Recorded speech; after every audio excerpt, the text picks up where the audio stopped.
This stream contains fast-flashing images that may affect viewers who are susceptible to photosensitive epilepsy and other photosensitivities. Viewer discretion is advised.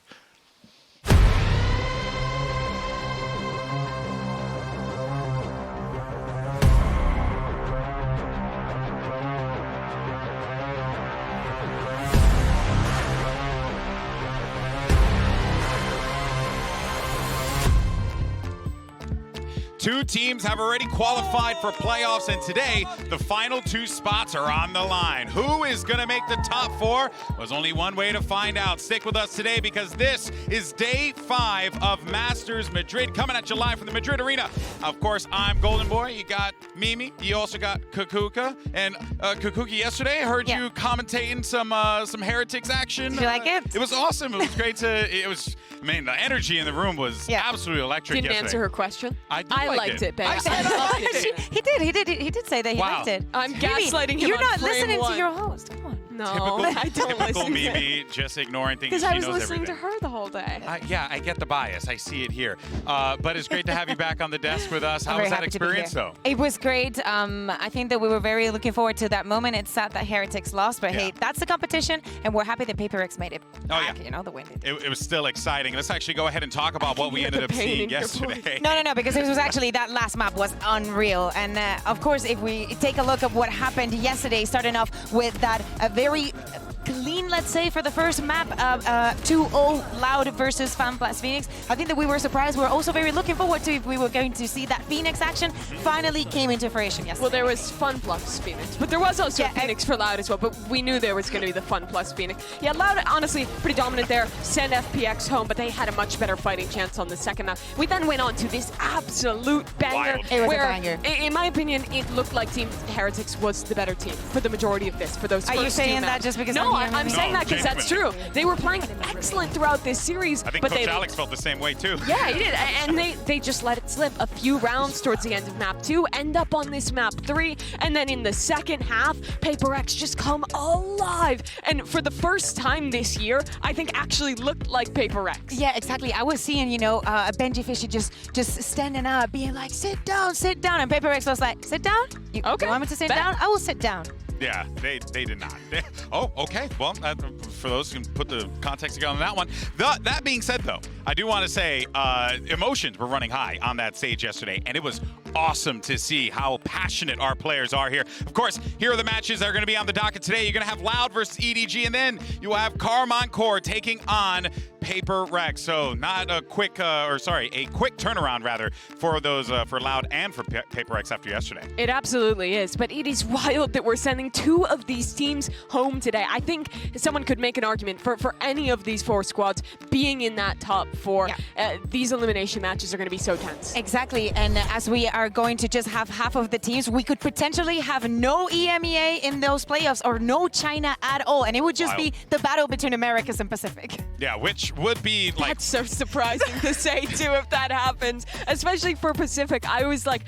I was such a hater coming into this event, and both of their teams have just gotten so much. I wasn't a Gen G hater, but HyperX in particular has gotten so much better throughout this event, in particular that last match. Yes. Yeah, I believed in Gen G the entire time, and everyone I did was too. You're not special. Well, I think actually, a lot of people did. My mom called me and told me that I am quite special, so Really? thank you so much for that. My mom I told trust me your that mom. too. I trust your mom. I trust my mama. But in any case, so hi, Mom. That brings us to today's Mastercard fan poll. Which team has the best shot of making playoffs? Scan that QR code, cast your vote. We'll go ahead and check out the results in just a little bit. Curious to see what you guys think because it's anyone's ball game here. And also, don't forget, use that hashtag Masters Madrid as well as hashtag VCT across all of social media so that you can see your stuff appear on the broadcast. But, I was told as we were getting ready for today, I'm the host of the show. I like to think I'm the captain of the Enterprise, if you will. Sure. And I was told, hey, we're going to do this game, and you're not hosting it. Kukuka's hosting it. So what do you have for us today? Exactly. So I know that you two have been enjoying your time here in Madrid, but I wanted to put you guys to the test bring those buzzers in, and see if you've been paying attention to what is out there in Madrid y nada más. So it's Madrid, and that's it, and that's all, okay? So I'm going to, this is very easy, the function is very easy. I'm going to show you 4 images. Okay. One of them is not going to belong to Madrid. And we have to so buzz it's like in. spot the odd one out. Okay, you Gigi, guys let's have ready? some rules. You can play from home. Okay. Hands back. Yeah, exactly. First one of all, which of these is not Spanish cuisine? Migas, Ooh. fabada, polenta, or gazpacho? Okay, Alex? Gazpacho. Gazpacho's from Andalucía. Oh, Come on, no! Mimi, you want to give it a try? Polenta. Polenta is Yeah, actually actually. Italian. Yeah, if Yeah. I'm not mistaken. I hope I'm not mistaken. So 1 point goes for Yeah. Mimi. Yeah. Come on, Alex. I actually didn't know that. I'll bring you some gazpacho because in Mercadona they have a very nice one. So I'll bring you Oh, some. please, I would no really like it worries. so much. Thank you Next so picture. I'm proud of you, Mimi. Thank you. Which of these places is not in Madrid? La Puerta de Alcalá, Cibeles, Gran wait for you to Vía, answer the o question. Las Ramblas? Before buzzing in. Is that Yeah. the rules? Yes. All right. Well, I Whatever. just violated it. Okay. Go So- for it. No, go for it. Go for it. it. What is not in Madrid? You're very fast, so I hope that you get this one right. Cibeles. Nope, Cibeles is a fountain in Madrid. Alex? All right, it will be the Puerta No. de Alcalá. No? Actually, they're both. I mean, you've already, you're both wrong, but you want to go? Okay, yeah, Las Ramblas. Las Ramblas. Why Actually, did I Las say Ramblas that is like in it was Barcelona. Ah, Because okay. next event, next time we will go to Barcelona, right? And I'll show you around Las Ramblas. Not in Okay. Madrid. All right, that's perfectly fair. All right, what we got next? Okay, so no point for either of you. Let's go terrible. I on got to it right. the third one. After getting it eventually. wrong. Which one? This one is especially for you, Mimi. Okay. Tailored to you. Which one is not a metro stop in Madrid? I La got Latina. it. No, I buzzed in. I need to read them first, guys. She's got to read the question, I've been Mimi. buzzing. Go for it. La Latina, Sol, Callao, or el Paseo de Gracia? I've been to 3 of these Paseo de Gracia. You're right, exactly. Paseo de Gracia is also in Barcelona. For this one, she wins. 2 of these are on the same line, and Seoul is the main All I'm station. gonna say I is- love this easy. girl. All I'm gonna say is, I mean, both are on line 5. Seoul's a major interchange. I don't know what Paseo de Ma'am? Gracia Paseo de Ma'am? Gracia is actually in Barcelona as well. Oh. Mimi, okay. ma'am, can she read the question? No. Exactly. Okay, Before next you buzz. We need to play next time. fair. We need to play fair, okay? So let's Hands- go. hands let's behind get my to the back. last one. Let's do it to the last one. Okay. This one is worth 1,000,000 points. Ay, Dios. Which of these museums is not in Madrid? El Museo del... Maybe! Wait, I thought you answered said- the question. You have to read the answers too. I don't know how this works. I'm gonna just, Okay, I'll tell I'm gonna you what, give you a guys, you second. have a You good get- show. Yes. You have a good show. I'm just gonna walk off, if that's okay. All right, go, Mimi. I cheated. You can. Well, answer honestly, first. I'm still like not 100% sure, but I will go Museo Thyssen de Bornemisza. Bornemisza? No, that's actually here. Wow, really? Yeah. Okay. Maybe you want to give it a try? Museo del Prado. Museo del Prado is also here. It's actually the Museo Picasso. Didn't you see that? It's a Oh! Oh, and Museo Prada. Picasso. Funny enough, is also in Barcelona, even though Picasso's not from Everything's in Barcelona. Barcelona. Yeah, but I'm just, leaving the hint there that maybe next time we You can should go have to made Barcelona. more metro questions. I would have won. Maybe Well- give me a park question. Throw that Yeah, in. and also, I mean, I've basically just been working and going to the hotel, and then working and then going to the hotel. So, Mimi's yes, been wandering around. She's working on she's a it. walker. Wake up I'm earlier. a sleeper. You're not true. rising and grinding like me now. When your knees hurt when you hit 30, you talk to me then. All right, guys. So, You're barely a day over 25. oh, thank you, Mimi. Appreciate it. Now, I don't believe that. let's go ahead and dive into our first matchup. No more funnies. We're going to talk about some video games for a moment here and talk about this matchup that we're seeing here. And what I really like about this is very rarely in esports do you get 2 teams that made very minimal changes. Aspas, only player that that's not in this lineup, but yet these guys have ran into each other time and time again. Exactly, and this is the 3rd time. Currently, they're in that 1-1 situation, and it's so important because Loud kicked EDG out of the previous champs in Yes. 2023. Not only that, if we take a look at the other match that they played against each other, it was EDG taking them out of Masters Tokyo. Do you know also what's funny synchronicity is that EG was who sent them both into the lower bracket. So they have an enemy in common, but it's more important to face the enemy that you have in front of you. And that last match was so important between Yeah. these teams. Yes. It was a top 6 game to make it into the top 4. If EDG had won that, it would have been their deepest tournament run ever. That was the breakout year for EDG, and it was shut down by Loud. So they absolutely have a pressure to win this rematch. Yeah, this is going to be an intense game, 100%. But for now, though, let's actually send it over to Mika, who's standing by with nobody, and I mean the player. I hope she's standing with someone.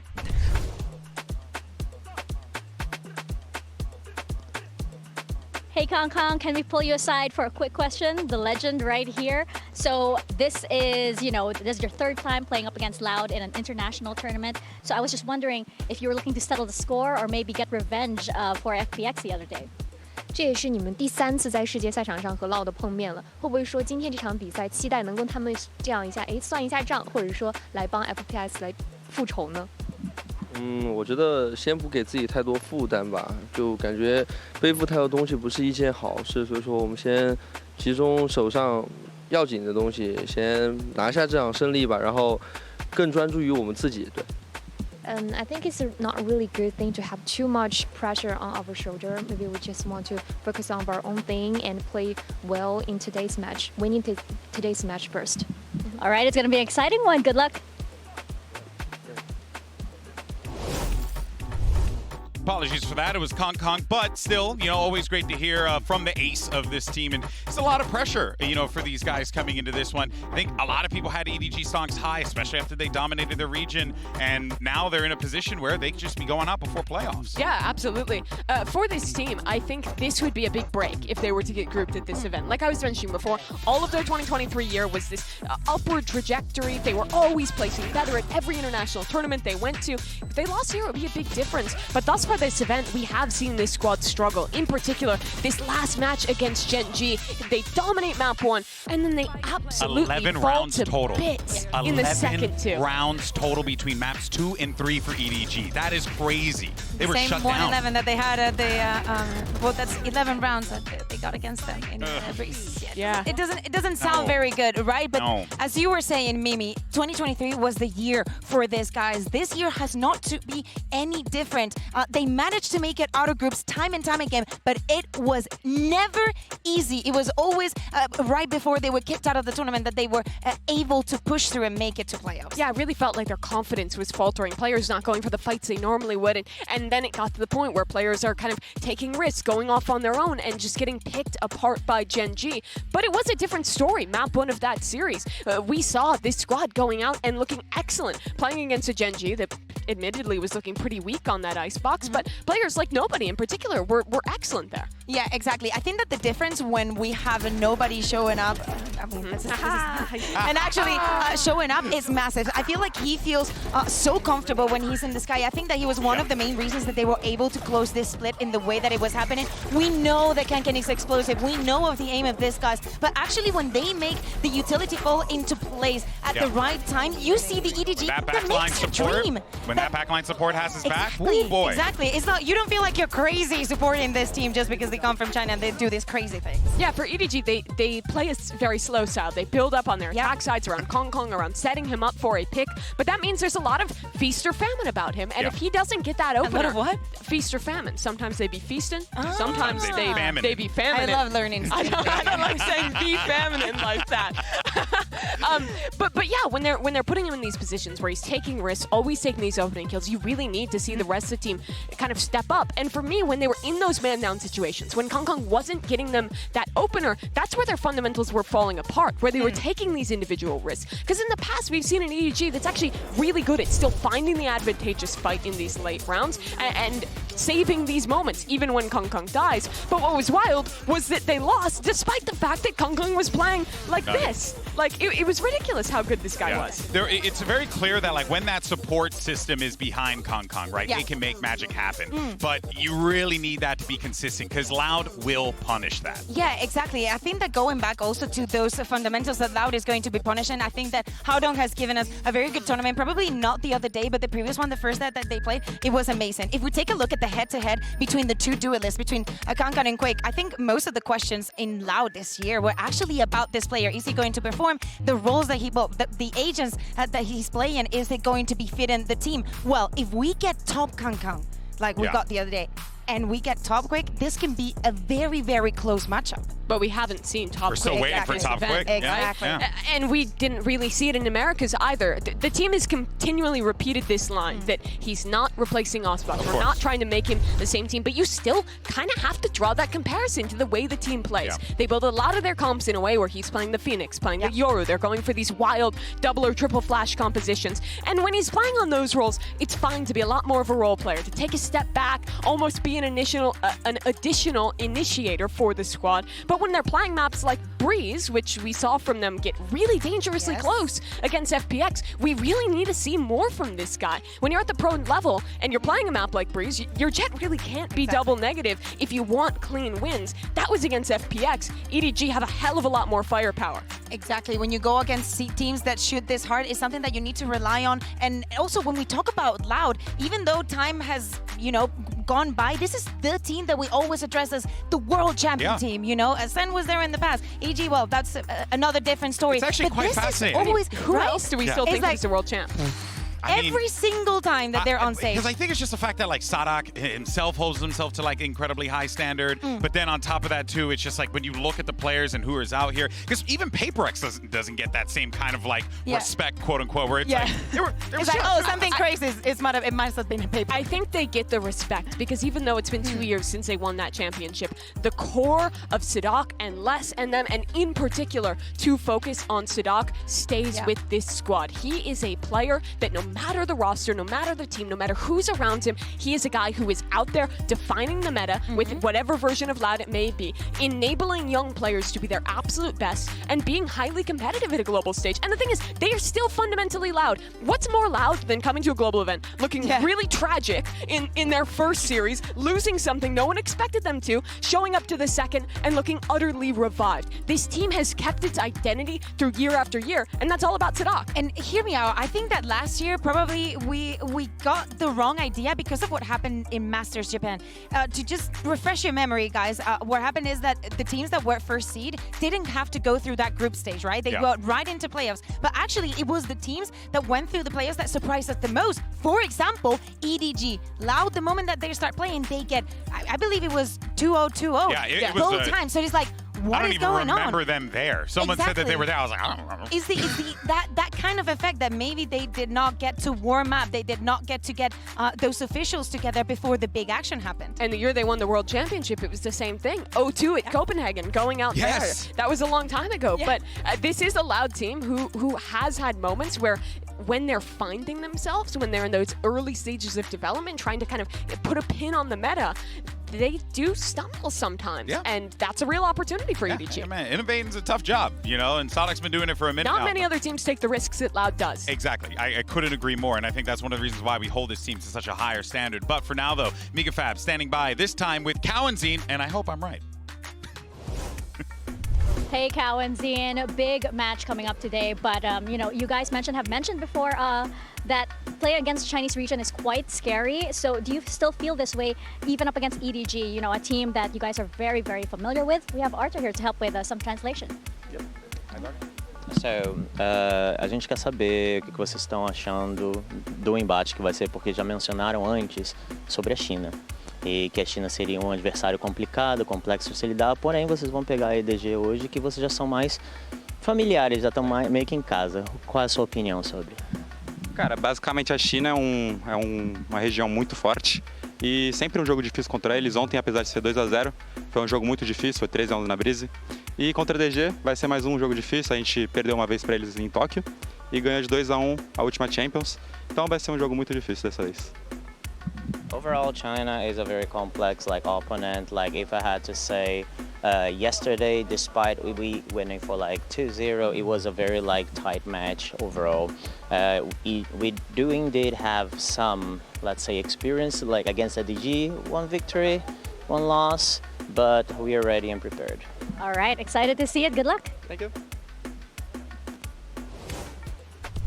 And of course, I expect nothing less from Loud. Just a second ago, we were talking about how this team, we always regard them top of class, honestly, because of the players that they have on the team. But what I find really fascinating is that Tui's and Cowanzine not on that championship-winning roster, but we also hold them to that standard because of what we've seen them all throughout last year. These guys were so impactful. Is the reason why Sadak puts his trust in them.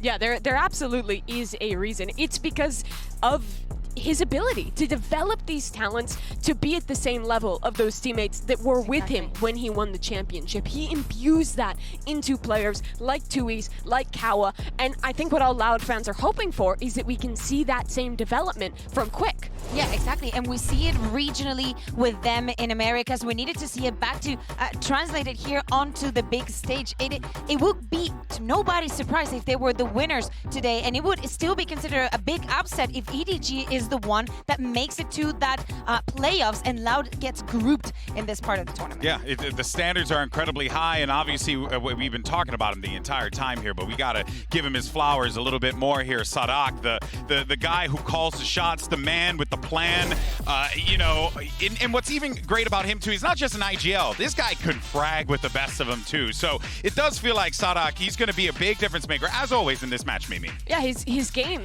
yesterday was electric, right? Yep. Occasionally Sadak will have a game, we talk a lot about this in Americas, where he shows up and he's like, F it, I'm gonna win. Yeah, and he hits just the win balls button. out. Yeah, and starts taking some risks, going for some individual plays, but executing on them incredibly well. Yeah, that is what has always been a fun thing to watch with Sadak. And, you know, now I think we're wondering what else do they have up their sleeve here? Because coming into this event, Breeze was the perma. We constantly saw them getting rid of that map. And then out of nowhere, they picked it and everyone's like, what the hell?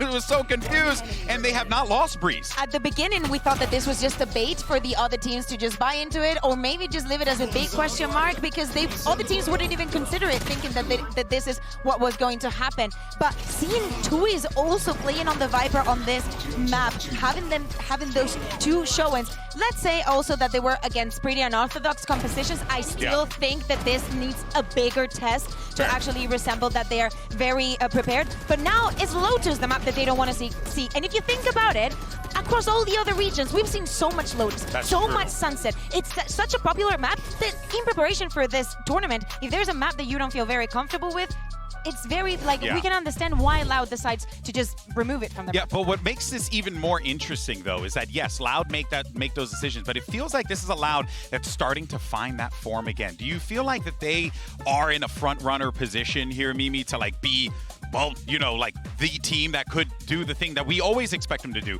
Top 4 performance, high placing, so on and so forth. Not yet, but this match could prove it to me. Okay. The reason I'm still hesitant is a few things. First of all, the map pool. We've thus far only seen from the maps they were playing the Phoenix Breach back in Americas. We've only seen the Ascent, which they changed to Yoru, still looked shaky. We saw their Sunset yesterday, and I thought that was excellent. But we still don't have a lot of answers on how this map pool for Loud compares to the rest of the competition here. I also think we have not seen enough from Quick thus far. This guy needs to step it up, especially on the maps they're playing Jet, especially if they're going to be letting Breeze through vetoes. That map is so flippy. I think it's really dangerous if they let it through today against EDG. Exactly, and the bigger test for Quick is going to be on that Breeze, especially if he goes up against, we don't know still if the map is going to be picked, but it doesn't matter if it's Breeze, if we might get some Icebox, you know, like mine would be too mild for it. But to get one of those aim test duels where even if things don't go well, what is going to be the protocol to have your duelist player feel comfortable enough so he doesn't like give up on the situation? Yeah, I mean, watching Loud in that first match, and honestly towards the end of Americas, I was feeling a little bit like it's so over being a Loud fan. Sad life out here. And I'm not fully on the we're so back, Loud's gonna win the event train, but we definitely saw the glimmers of that. And I think Sunset, I want to talk more about that. That was a great example against FPX. They implemented the comp perfectly, the way that they were fighting for extremity control, the way they were calling around the map, and also the way their players, like Les, like Tuis, were stepping up to the plate is starting to give me kind of the glimmers of the Loud who shows up as a top dog at internationals. Hopium or copium? I think that's hopium. I think that's real, honest hope. Okay. Today is the difference between hopium and copium. We'll Absolutely. see. We'll see. All right, guys. Well, That's beautiful. You should be a poet. we should put that in a book somewhere. All right. Earlier, we asked y'all wonderful people back at home for the Mastercard fan poll, which team is most likely to earn a playoff spot, and the results are in, and y'all chose Carmine Core, which given how hype everyone was about this team coming in a bit, that doesn't shock me. In a beautiful blue. It just goes Wait, what with it. The color color is blue. It is blue. Oh, that's Indeed. wonderful. You know, back to our previous topic of conversation, I would love to have like a live, laugh, love sign in my house that just says the difference between hopium and copium is you. I think that's beautiful. Maybe you're the poet. I actually hope you will someone do makes better. that sign. Home That goods, would be hire me. really good. Oh man, look, guys, there's like so much that we could talk about here, but good news is we're gonna find out where we're playing because we have the map select standing by. So let's find out where these players are electing to go. Welcome to Map Select, presented by OMEN. Loud was drawn first in the matchup during the draw yesterday, so you'll be higher seed. Would you like Team A or Team B? Team B. Team B. So, EDG, you will be Team A, and we will start with your first ban. Ascent. Ascent. And then your ban. Split. Split. And then map number 1 from EDG. Icebox. Icebox. Side on Icebox. Attack. Attack. And map number 2. Sunset. Sunset. Side on Sunset. Attack. Attack. Next set of bans, starting with EDG, you have Bind, Breeze, and Lotus.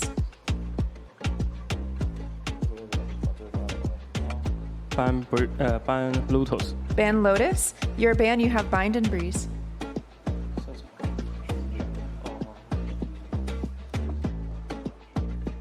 We ban Bind. Ban Bind. So map number 3 by default is going to be Breeze. EDG, side on Breeze. Attack. Attack. All right. Good luck to you both. Good luck, guys.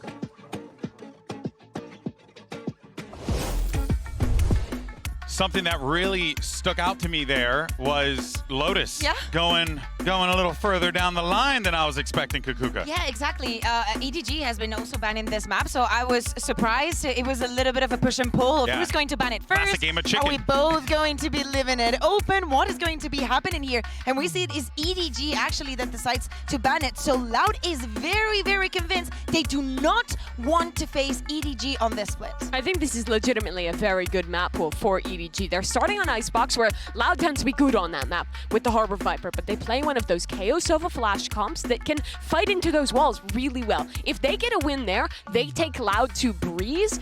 I think they have a real chance of winning this series, but I reckon it would be in the 2-1 fashion. For Loud, on the other hand, I think they want to avoid going to Breeze at all costs, in my opinion. I've not been impressed with any of the looks they've shown on that map thus far. I think that thus far, like, individual form is so important on that map. It is the map where that is the most important, and I think EDG beats them in that regard. Yeah, exactly. I completely agree with you. Also, the confidence and the resilience that both of these squads have shown into when it comes to that last map. For some of them, better than the other one. So I'm scared in both regards to what happens when this map goes the distance, and especially when things are not working. How are the solutions that they're going to find if some individuals cannot really show up? It's definitely going to be interesting to see how all that pans out. But what I'm really excited for is honestly what this would mean for EDG if they could win. They get revenge on the team that knocked them out of Champions, that stopped their excellent 2023 year. They get revenge on the team who just eliminated FPX, the other Chinese team representing here. And they get to make it into top 4 at a global event. They've been on this long climb up mountain after mountain to really be considered a top contender at international events. I think if they win here, if they're one of only 4 teams in the playoffs at Masters Madrid, it's really a chance for no one anymore to deny their form compared to the rest of the global competition. And this is a great opponent for doing so, because if EDG has advanced, has progressed, has developed as a team, all of these individuals should be able to go head on head with But this how do you kind of feel squad. about the structure, though? How do you feel about the fundamentals? Because I feel like Loud just have that That's the so thing. in spades. That's the thing.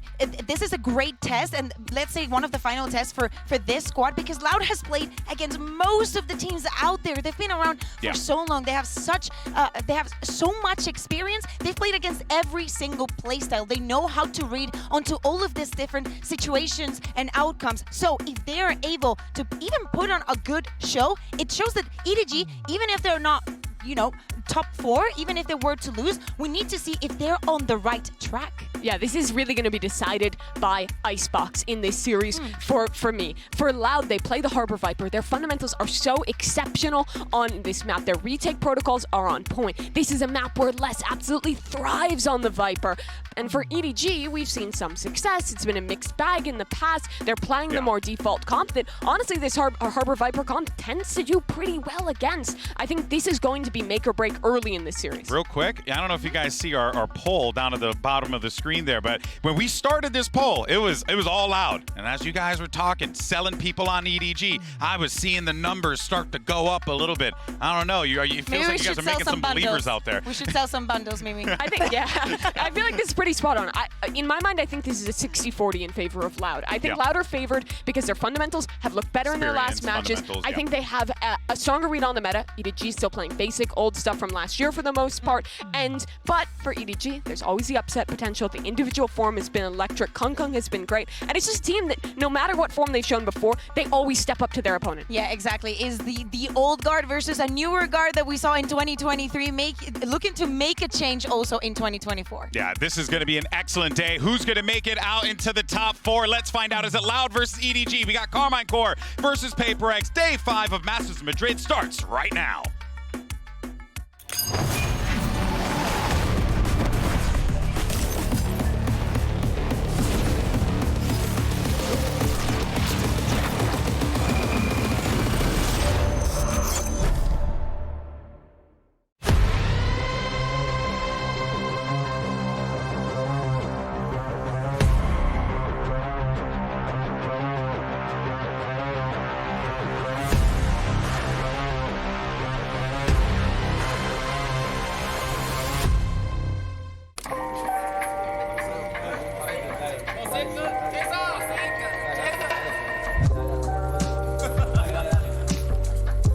Was it hard, like losing Jing and having to basically fill that hole? Yeah, of course. I mean, he's been a big part of HyperX, and finding someone that as good as him would be very hard. We had a new player. I mean, yeah, he's ready to show what he got, this tournament. So yeah, wait and see. I think it's just myself that not being confident, because all the players in HyperX are like top notch in the world. It's normal that you have sort of pressure. Quite honestly, I think we absolutely need to see more out of Munyet. When it comes to a tournament, when you're not hitting shot, it's really hard to get back, but my teammates have been helping me a lot going through this.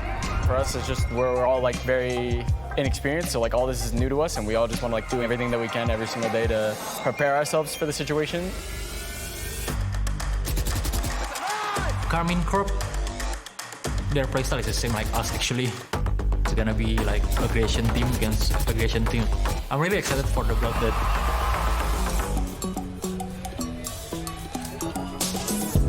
Se te ve yo mucho ese estilo de Hopinas de Fica combinando pra caralho.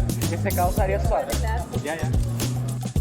Para mim, ser o líder da molecada, né, dos garotos, eu queria muito deixar uma boa impressão neles, que eles se divertam jogando, é algo que é uma honra para mim.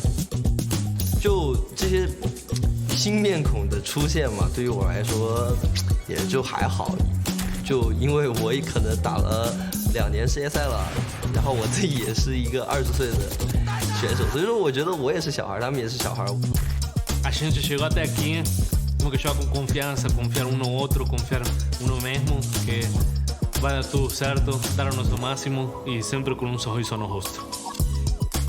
但是我希望你们知道，我们永远都在朝我们心中的那个念想去奋斗，去做好最好的自己。然后以后见到 ZMGGKK 手会抖。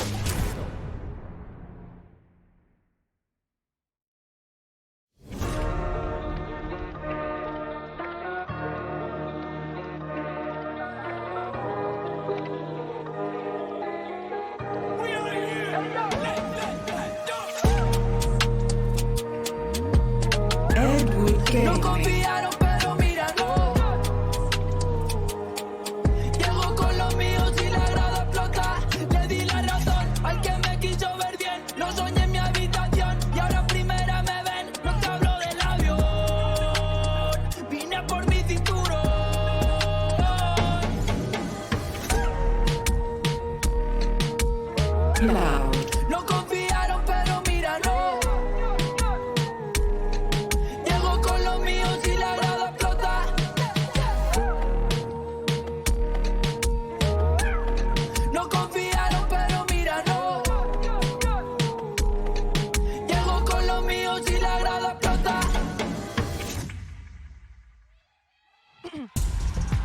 It's the rubber band match between two teams that could very well go the distance in this competition. On the one end, you have EDG, a squad that's coming into this one holding the entire region of China on their back because they are the last remaining Chinese team in this competition. But on the other side, you have Loud, a squad that has been here before. They have reached the top of the mountain and they are looking to get back there again. Two teams synonymous with their regions. EDG has been the #1 Chinese representative for as long as China has been at global events. They've constantly been on this upward trajectory, and Loud was the one to stop them last year. They have a chance to do it again if they want a shot at playoffs. Exactly, and America's looking to be the strongest region out there for now. They could be that for just a second if Loud manages to win. Both them and Sentinels making it onto playoffs, showing that maybe 2024 is not the year of the rookies, but the year of Americas. It's possible, but for EDG, if they're to win this one, they get revenge for FPX. This is the team that just knocked their compatriots out.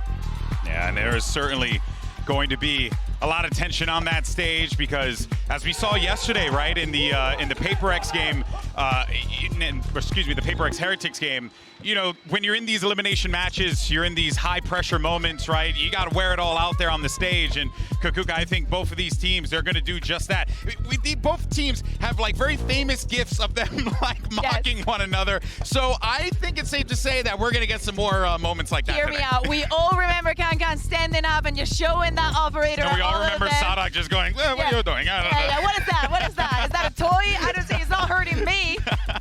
But yeah, definitely, we've seen how the character has also impacted the players from your own team and your opponents. So today, especially jumping onto Icebox, a map where individuals are so important, I think that the start for both of these teams is going to be very important. Sentinels, for example, on their first match, probably one of the reasons why it got so close is that they were losing up on the earlier rounds. Then on the second time that they played around, they were so comfortable at the beginning of the maps. If Loud can also have that kind of mechanism, they can join their compatriots. And when we talk about the history, there's only been one change. That's QCK. On this map, he's playing the Jet, and he's going up against a man who many consider the best operator player in the world. It is going to be a trial for fire by the guy that they say isn't replacing Osbox, but on some of these maps, he is being asked that. Yeah. On Icebox, on Breeze, he has to step up to that plate against Kong Kong. Yeah, this could be a moment here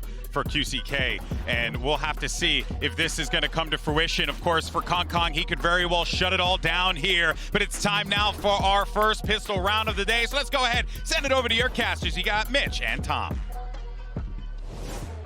Thank you so much, Golden Boy. Yes, we're here in Madrid, ready to kick off this game. Tom, the pistol's going to be underway in just a second. Quick thoughts on Loud and EDG before we get into this one, because we've seen this matchup before.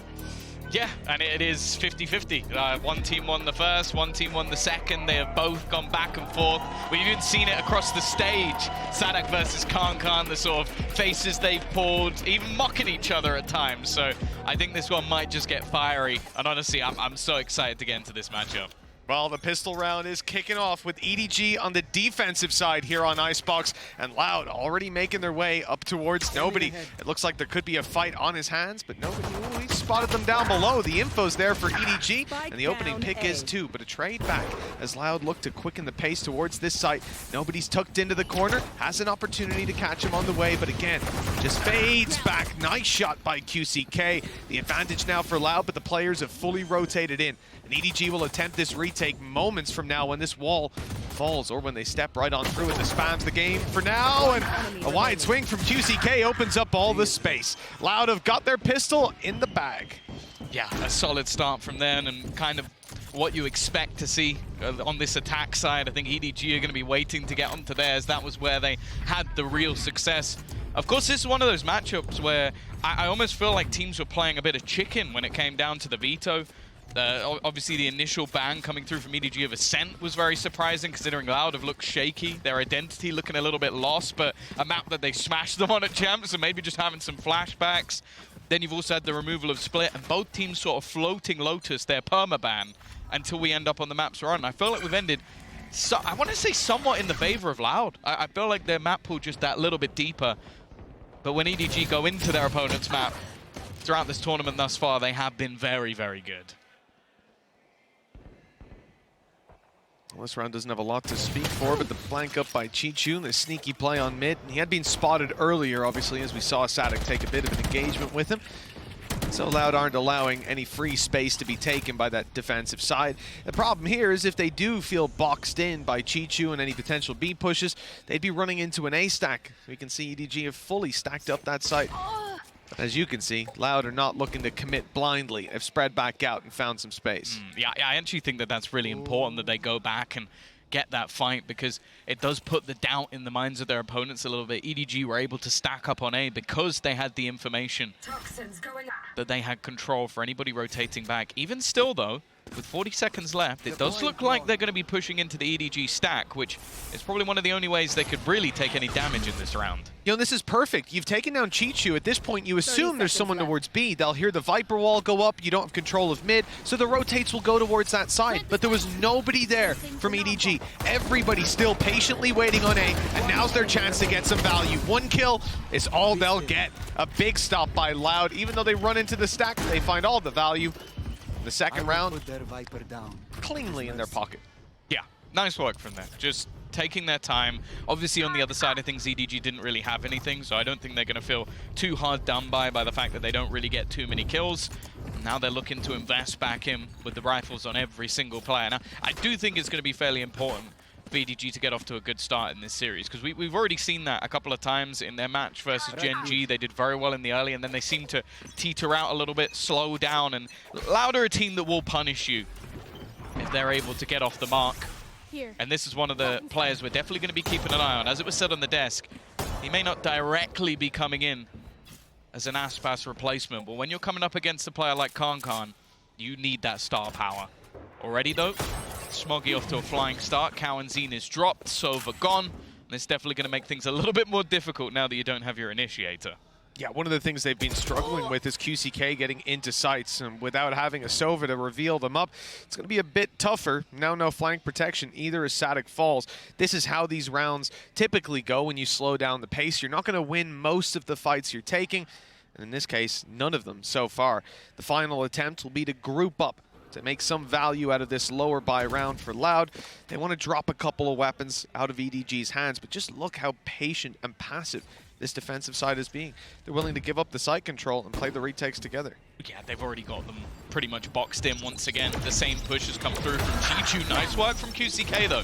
That'll be Khan down, making this one at least a little bit more competitive, trying to get a bit more aggressive. This is going to go through the utility that has been placed down. That flank is the major danger, but with how far forward they've actually gone, I don't know if there's anybody that can actually be picked off. He needs to go huge from this position, and while it's only going to be the 1 kill, there comes Chichu in from behind, and Les is left to try and clutch this 1 versus 3. There probably isn't anybody else you'd want, but even he can't win out that one. Not the end of the world at all. I mean, they get the 2 kills. It's sort of bare minimum done housekeeping in a round like this. They didn't overinvest. You know, you said there were some rebuys, but again, fairly minimal considering the lack of losses. It's all right for Loud. This is the formality of early Valorant out of the way. It's sort of weird to not see that 3rd round won. Most of the games we've been covering, Thomas, it's been pure chaos by now, but, well, HyperX game later on. Stay tuned for that. Yeah, to be fair, we have been doing China versus Pacific in every game so far, so I think it's understandable why some of these games have gone the other way. Even still, though, this is where things get interesting. QCK has been doing well in the early rounds as well. This means he's already going to have himself Bladestorm and an extra 4,000 credits in the bank, so he's pretty well stacked. Get out of my way. To go for this early push. Howdong's going to be the one under pressure and almost has to fall back completely. Doesn't have any support, so his main goal is just going to be to delay as much as possible. And for the other side of things, they're just taking their time. Yeah, rightfully so. Bit of map control, pushing the EDG side out of position, grabbing orbs, and looking for picks. As you said, QCK's had a good time on the way through, a difference from some of the series we've seen, and now he's got the Bladestorm to try and pick these players off. But after seeing that control, grabbing their orb, and not finding any advantages being given away, they're rotating back. Yeah, I think they had no plan to ever go in this direction. The spike was dropped outside deep on B. There was no one going to retrieve it. This was all an attempted ruse, and when I say attempted, it has worked wonderfully. There's currently only 1 player left on the site, but EDG have made the realization. Pushing players up mid got nobody deep in control. They've also got Chichu rotating in, but they are about to be under some serious pressure. It's the right call again. Same thing we've seen from EDG, just a passive play on A, very confident in their retake game. No big ultis online to help them, and a few shots through the wall that actually hurt Kankan. He's down to half HP, a little below. Not going to be ideal for the fight back through. The plant seems to be secured, the cove broken and a snake bite down, but that's not going to deter them. Now it's time to fight back in, and they've already lost their entry man. Kankan down. Kalanzine still in position. The Bladestorm looking to find value. Players up top as well. I mean, Loud are not playing a retake on this. They're not trying to deny the defuse. They're trying to deny any boots on the ground. But they've lost a few fights. 2Es is very low. They've got to be extremely careful here. And with less down, even more so. Sadek dropped, and it's only the 30 HP 2Es left to try and close this round out. Already being stuck to halfway. 2Es needs to time this just right. And the shot is perfect. Definitely got a little bit dicey in the end. I think that pre-fire shot from Smoggy basically made it interesting. Because up until that point, I was like, yeah, 3v2 post-plant, you've still got less alive. I'm like, okay, I'm not really too worried for them. And then he hits that shot, and it gets very interesting. The thing is, though, I feel like so far Loud have been fantastic with their orb management. They make sure at the beginning of the round that the reason they push B is to get 2Es that orb even, and then he moves back in the other direction, plants as well, so then he's able to actually use the Reckoning. So that's what kept them back for so long. That's what allowed Loud to garner so much space. And okay, it gets a little bit dicey in the end, but the fact is they got the round under their belt. I really like the way we just saw that round play out. As we said, right off rip, Loud had a game plan, and it didn't look like EDG threw any spanners into the works, try as they might. We saw the re-aggression when Loud had gone up on B of Haodong. He got behind yellow and actually had really good spacing in making it there if Loud had have been committing. He's been quite good at that, at reading the ebb and flow of the round. Here, he's made the right call. Stand behind that wall because Loud are coming in to get the plant on B. Oh, he might have an opportunity here. Oh, the opportunity's gone.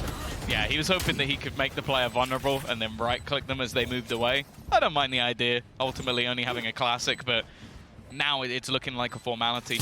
Not much invested, and more what was invested was actually at least a Guardian onto Kankan. He's immediately dead. Already, though, we're actually going to see that Hunter's Fury thrown in. I guess they really believe they could take this round away from them. Chichu's managed to find another one. Maybe they might be right, but Sadak still just holding down the fort. Smoggy's found one more. Eventually, though, it does look like Loud are going to stabilize, and that's a pretty big ult to commit off rip. Right? I mean, it's not even like they were already positioned to have a chance. They just went whole hog on it. It was a one-for-one trade and a post-plant.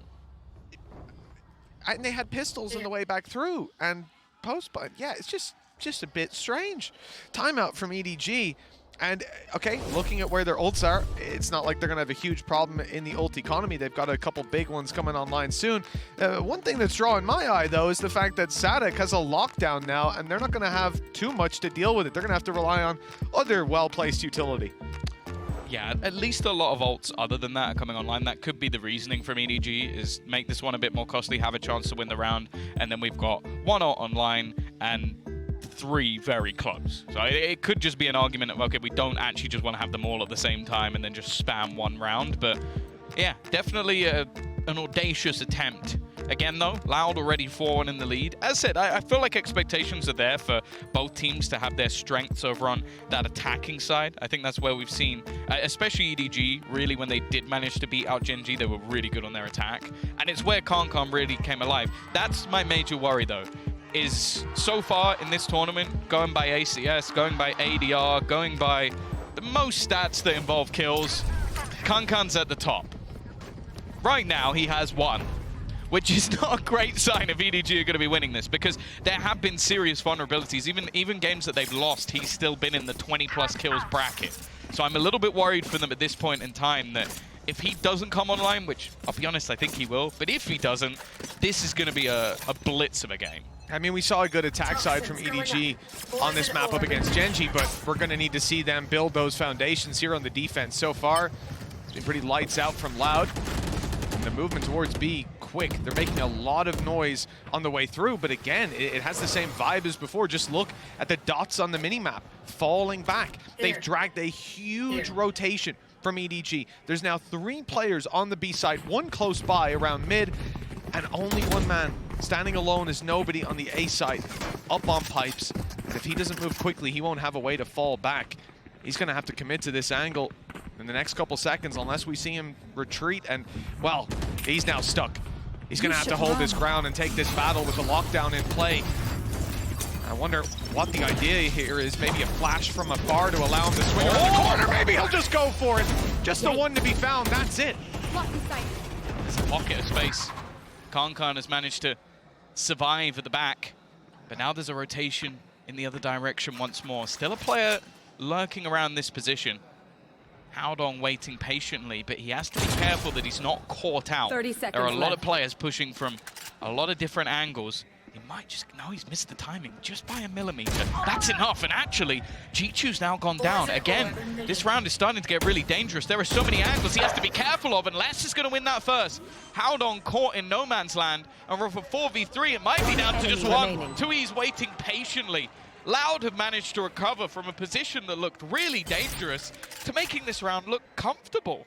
I think they've just had a really, really strong mid-round decision. The entire... We had 2 rounds ago where Loud seemed to be in control the whole way through. They had their game plan and it worked perfectly. EDG didn't put them on the back foot. It looked like the same thing here, even with the disruption of nobody finding a kill. Right now, Smoggy grabs 1, but it's too late to get back in to deal with 2. Maybe he can do some more damage, and that may be, well, it's turning to a reality. That's a free kill for him. But even still, the reality is Loud have just gotten away with highway robbery, stealing this out from EDG. It was a close one that EDG might even have had the upper hand in, but they got chopped up into individual fights all across the map just by not having a read on what the hell Loud were trying to do. Yeah, I think it's interesting, because I think for Howdong I can kind of forgive. Like, he ended up surrounded because of where the battles went elsewhere, but every other player ends up alone. Like, not a single one of those fights was tradable, and Loud just play off that. Just position themselves fantastically well, and yeah, the mid-round calls were great, because that initial take for them, even using a lockdown, it didn't go very well. EDG did well, but it's just the way that they play in the mid-round that was sublime. Now 5-1 up over on that attack side. This is definitely looking a little bit ropey at this stage. Kankan's going to try and pad the gap. He has had a quiet match so far. Got his 2nd kill in the last round, but it didn't really matter too much. Here. Now his Blade Storm definitely has potential. Here. Well, that potential's not realized this time around, is it? I think the other problem being that, okay, Chichu might be able to get them back in the next round for retakes. I doubt he's going to be using lockdown here. And there's a Hunter's Fury online for Kalanzine. He's not going to be deploying that anytime soon, I reckon. So there's like the safety nets that appear to be forming underneath EDG aren't really there. Damage being done. It actually is keeping Loud's economy pretty low, despite a 5-1 lead. If they lose a couple more players here, it will end up being costly enough that EDG might be able to reasonably force an eco out of this squad with 1 or 2 wins, depending on how investments go. Last player standing. The reality is there hasn't been a lot of hope in these rounds, and this one's not really the one to give us any extra. If Les goes down, it could be an advantage, or if he gets the kill, just 1 away from a Viper's pit, and he's sticking around. This looks like it'll be his fight, and not one he'll win, but that does still get the pit online. Costs you a rifle, but it doesn't give Chichu an orb. He already had the lockdown. No, again, it ends up actually being fine. Like, Loud may not be keeping these as clean as they'd like, but they're still comfortably able to buy for at least a couple of rounds. Their ult economy, again, has been fantastic. Someone's tripping out. For the side of EDG, they're already going to be taking their 2nd pause, and I don't blame them, because these rounds, even though, okay, there's been casualties, I don't think any of them have looked particularly close, especially once you get to the 2nd portion of the round. And they need to start getting onto the board, because sure, there's expectations that their attack side is going to be better, but they need to actually have a decent sort of foundation to actually build upon, because let's not pretend like Loud are just going to allow them back into the game. Like, they have got some fantastic players over on their side that, like, you'd bet your house on at least 1 round Les is just going to win it. Like, let's be real. He has been one of the best players, I would say, in the tournament, but of the last year, 2 years, like, you could keep going back, he has been up there. So I think at this stage there needs to be a decent change. And EDG in the past, Chichu, there was that interview where he said They really do rely on their coaching staff. They learn a lot, they take a lot. Well, let's hope the second pause is where they get that. We saw a lot of conversation about Coach Alex's pause yesterday and the impact that it had for HyperX, them going on to win like 11 out of 13 of the next rounds.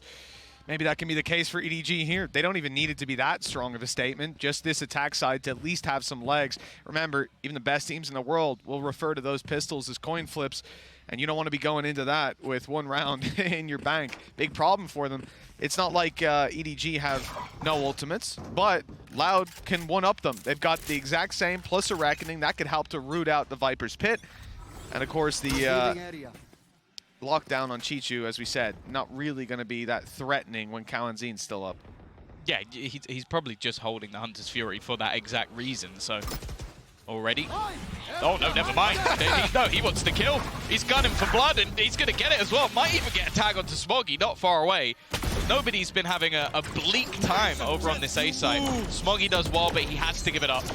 The Reckoning is going to force him back completely, and I imagine we're going to see, yeah, it's an up-top plant, because they're just going to play this one passive. You want to go for a lockdown? Sure. We're going to be sitting so far back that it's not even going to matter. And I'm also starting to have a look at that rotation coming through from Les. He's looking to backstab them.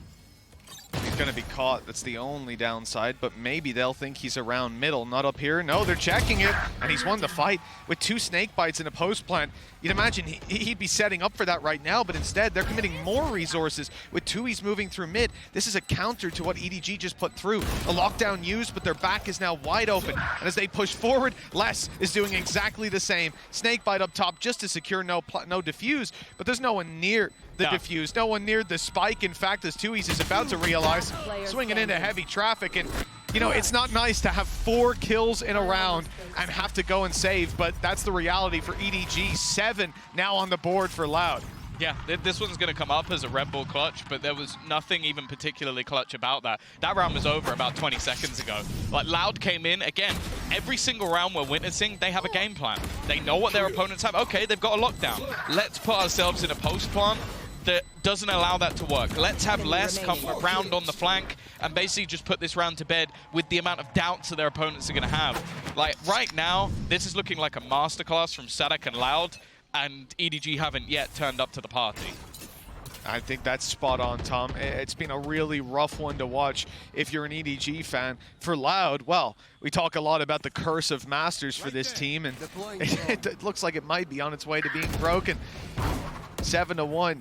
A strong scoreline and a strong start as they once again, on the side of Loud, push EDG out of control over B-Long. Do they actually go B this round, or are they just going to take the orb and go back? No, it's got to be an orb. See, they haven't left a lurk. I think they're going B. It could be the Viper's Pit also, you know? There's no one lurking. It's a B take.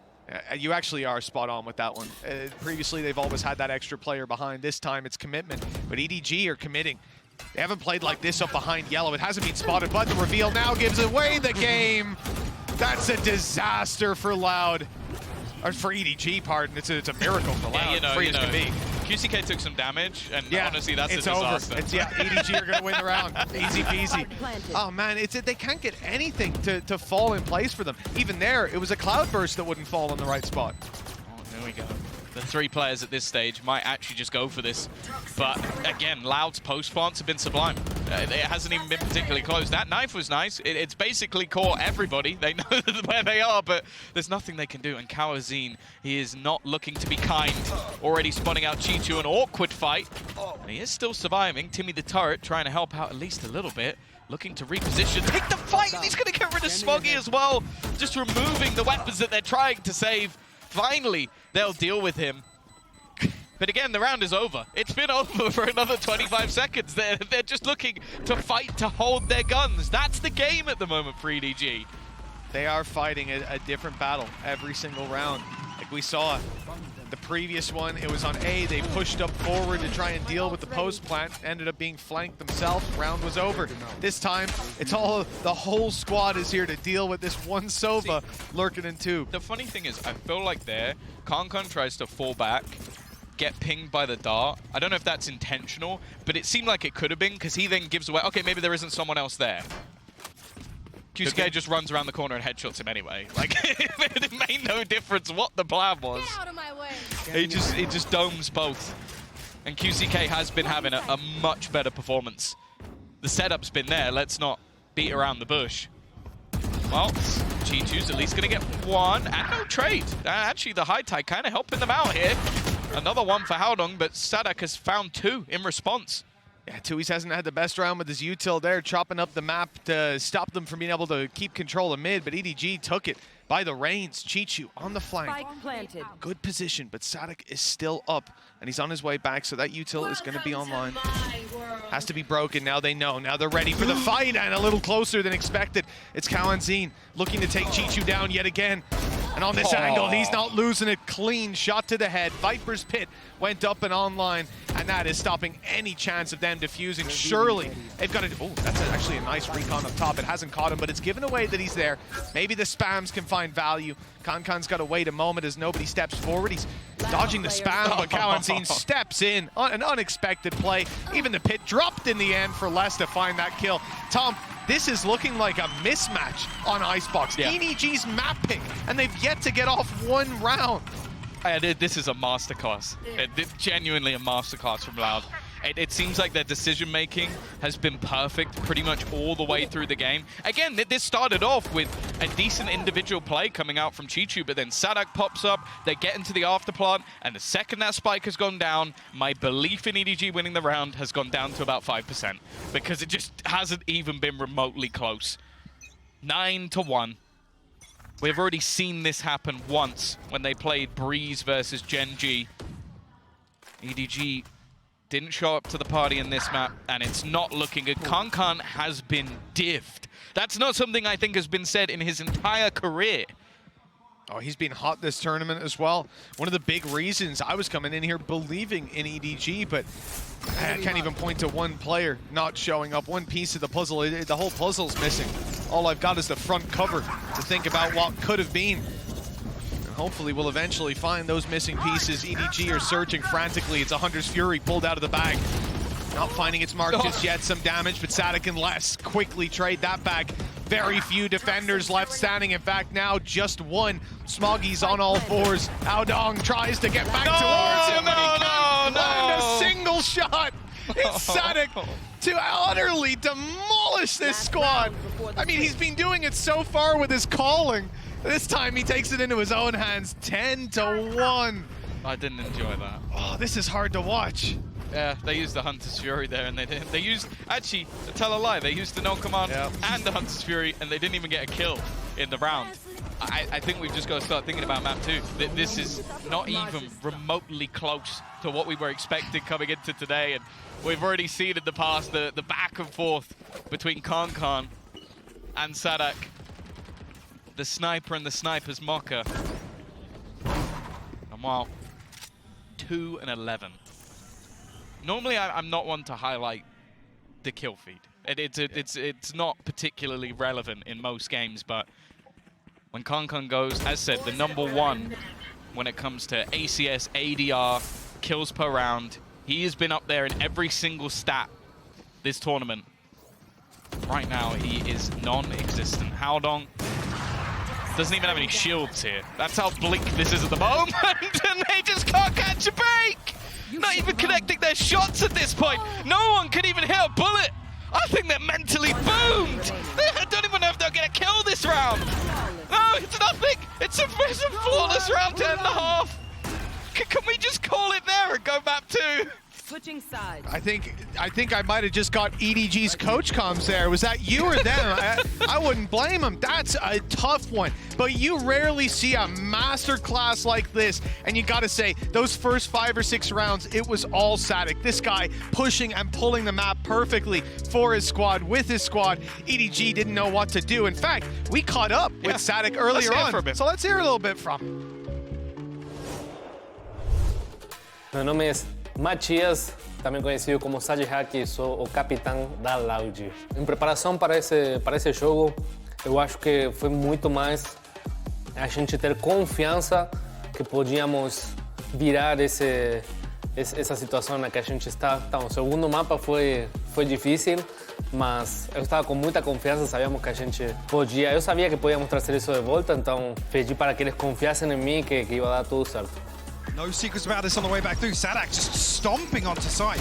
But a 1-for-1 trade, the numbers so favorable towards Loud. Guaranteeing closing in, it's all on Autumn. This guy has been a rock star for this side, but a brutal position, a brutal round to potentially go home on. Has he got the heroics in him? He's got so many targets, so many threats. He can't do it! A gente já se enfrentou no passado contra a EDG, sabemos que é um time muito bom. A EDG em particular é um time que sabe muito bem trocar o ritmo das jogadas. Às vezes ele joga muito devagar, às vezes ele joga muito mais rápido. E isso faz que seja um pouco difícil de ter uma boa leitura contra eles, né? Às vezes a gente ele faz lurker, realmente é difícil. Joga muito bem com o Predator no ataque, então tem uma variedade estratégica muito boa.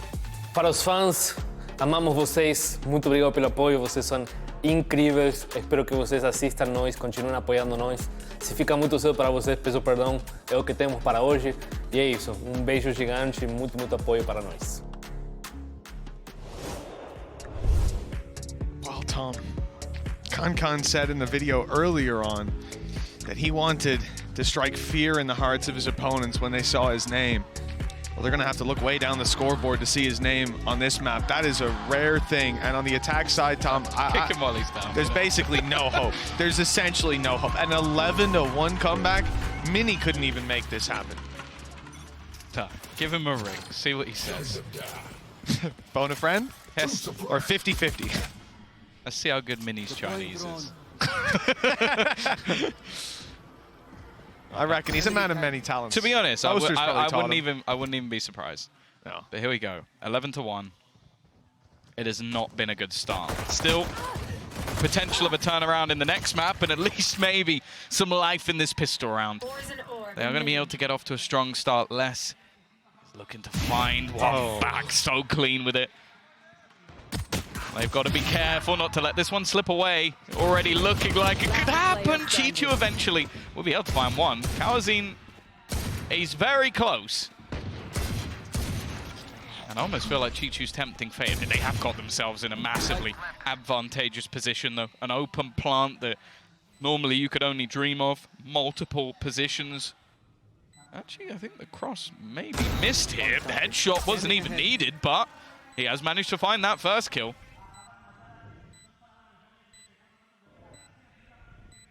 There's no chance, though. With the time so low, look how far back they're playing. Still with a reveal.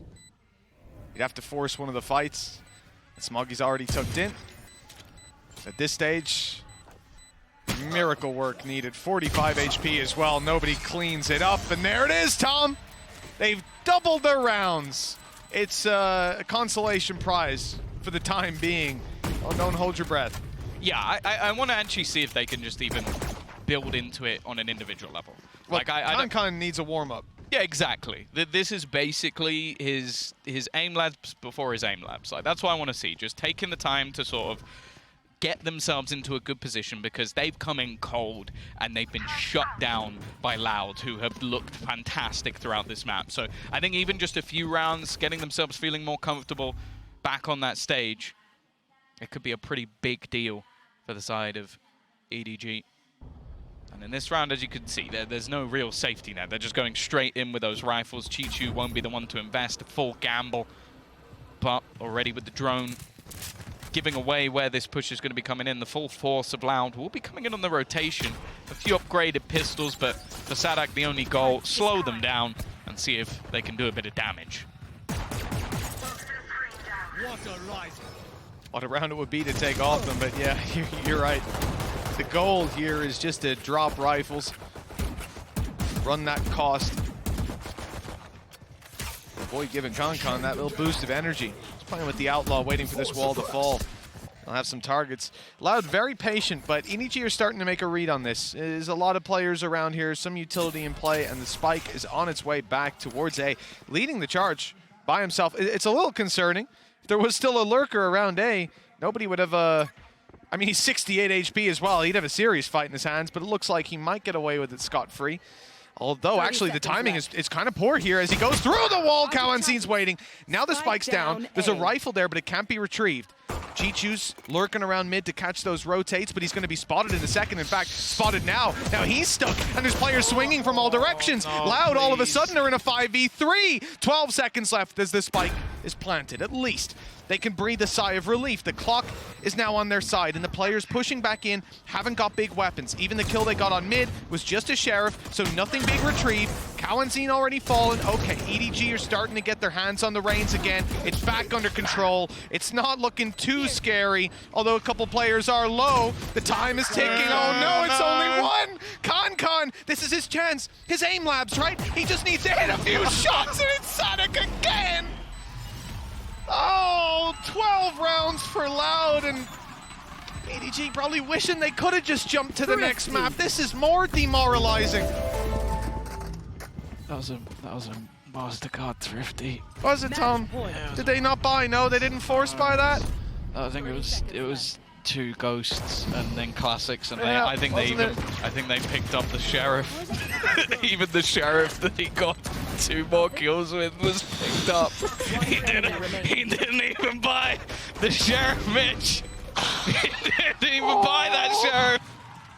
It's okay, because they're gonna map 2, man. They're really good on their opponent's map picks, Tom. Yeah, there we go. Well, fair play. He's got an Odin in mid! He's got Odin in! Okay, Concon's managed to get 2. Maybe, no, who are we even kidding? There's so much still that needs to be done. Still 3 players standing for either side. The early battles at least being even. I thought the Odin had a possibility. QCK, neither has spotted the other. Concon is just literally next to both of them. They've all walked past. If anybody turns around, they're just going to see him sat on a perch. There we go. Eventually goes down. Smoggy again has traded, though. It's the players with the weapons. Still, that push-up from Tuiz and obviously the turret no longer online. As they do look to head in towards this A site. The wraparound's coming. You can see less. It's just waiting, watching, buying extra time, even putting the wall up just to slow them down that little bit further. This is all an attempt to try and just give opportunities to his teammates. At this stage, he should know exactly where these players are coming from. The snakebite again, just to make them that little bit weaker as Tuiz continues his sneaky little play around the back. His opponent's none the wiser that he's going to be right up behind them. First kill's free, and he'll close it as well. It has been a map to forget for the side of EDG as Loud come in with one of the most dominant, if not the most dominant performance we've seen in the tournament so far. They are 1 step away from making it to the top 4. Nothing but smiles from Sadek up on that stage, and I'd be surprised if I saw anything else. We know EDG are good on their opponent's map picks. No. Okay, we're going to toss it. I don't want to talk about that. We'll let the desk maybe bring it down after the break.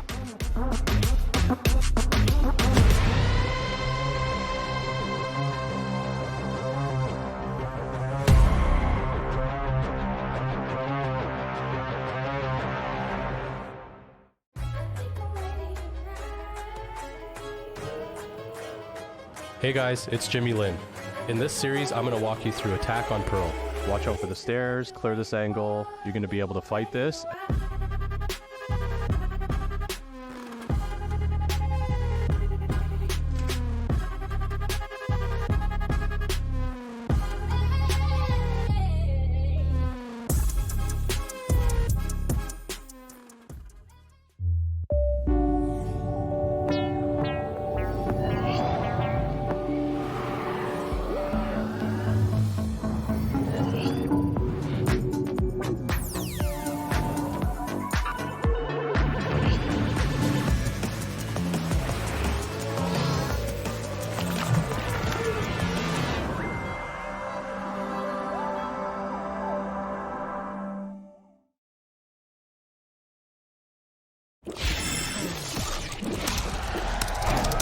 Red Bull gives you wings.